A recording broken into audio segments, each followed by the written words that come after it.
The more pyramids a pharaoh built, the safer their treasure should have been.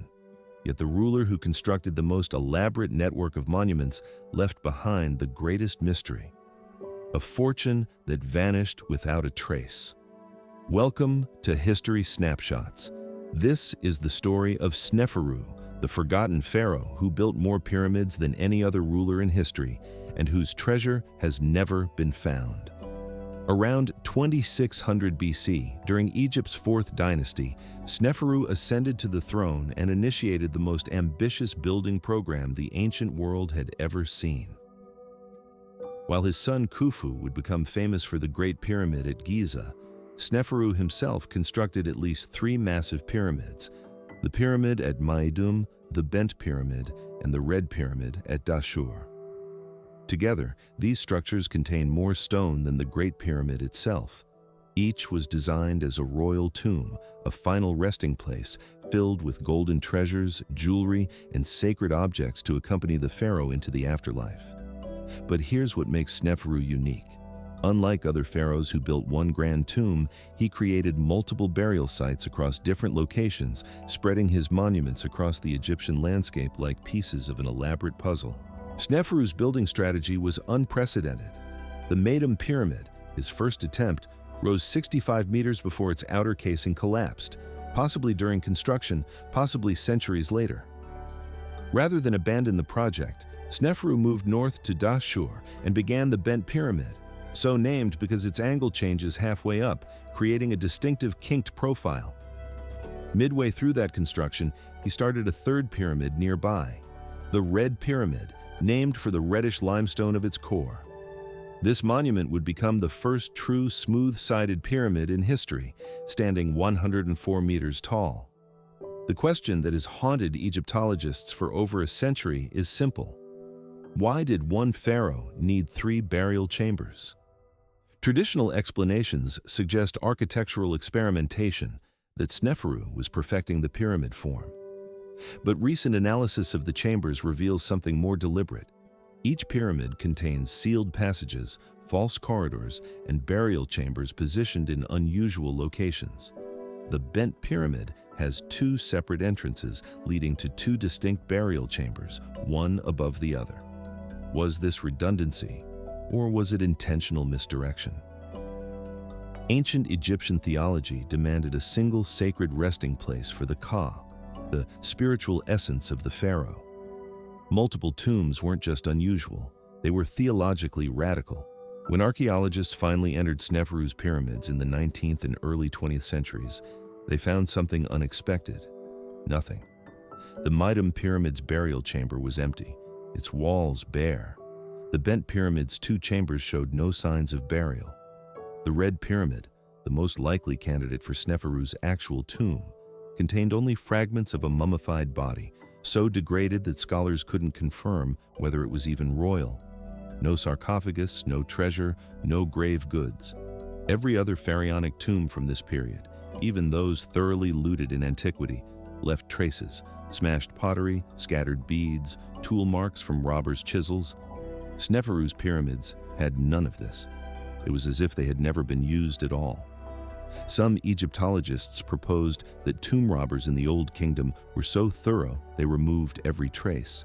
But this explanation strains credibility. Robbers wanted gold, not pottery shards. They wouldn't carefully sweep chambers clean.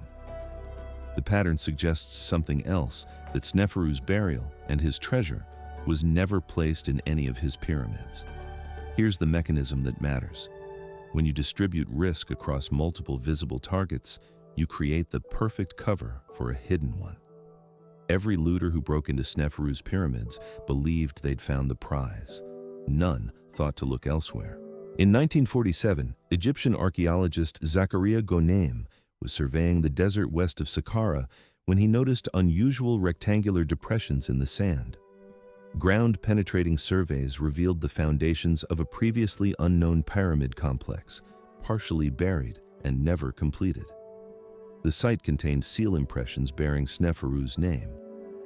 Over the following decades, archaeologists discovered references in Old Kingdom administrative texts to a 4th Sneferu monument, a structure called the Southern Shining Pyramid, distinct from his 3 known pyramids. Its location has never been confirmed. Could Sneferu have built a 4th, secret pyramid, camouflaged or deliberately left unfinished to avoid attention? The idea isn't as far-fetched as it sounds. Ancient Egyptian kings regularly constructed cenotaphs, symbolic tombs built far from their actual burial sites.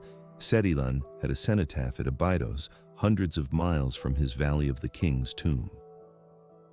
What if Sneferu inverted this practice, building multiple grand monuments as decoys, while his true tomb remained hidden in plain sight, disguised as something unremarkable? Hieroglyphic inscriptions from Sneferu's reign describe vast quantities of tribute, 40 shiploads of cedar from Lebanon, thousands of cattle, captives from Nubia and Libya. This wealth had to go somewhere. If it wasn't in the pyramids, where was it? Modern technology has added new dimensions to the search. In 2017, the Scan Pyramids project used muon radiography, a technique that detects cosmic ray particles passing through stone, to discover a previously unknown void inside Khufu's Great Pyramid.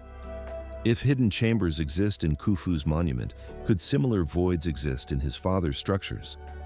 Ground-penetrating radar surveys of the Dahshur Plateau in 2019 revealed anomalies beneath the desert floor near the Red Pyramid, regular geometric patterns suggesting buried architecture.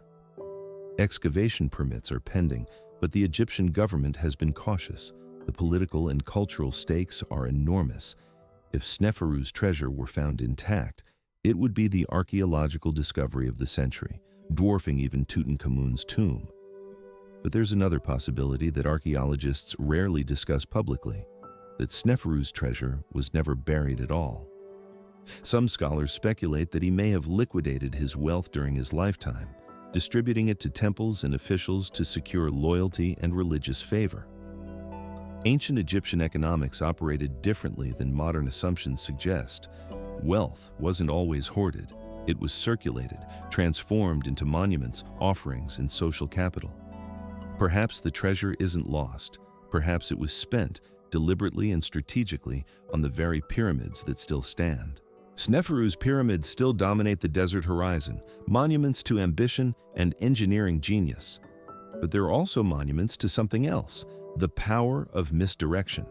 Whether his treasure lies in an undiscovered 4th pyramid, was distributed during his lifetime, or rests in a hidden chamber yet to be found, Sneferu understood something profound about security. He didn't hide his wealth by making it invisible. He hid it by making everything else spectacular. Every tomb robber who tunneled into the bent pyramid believed they were close. Every archaeologist who excavated the Red Pyramid thought they'd find answers. The decoys worked because they were real investments, massive, costly, convincing. This is the lesson Sneferu's mystery offers. The best way to protect what matters isn't always to lock it away in secrecy.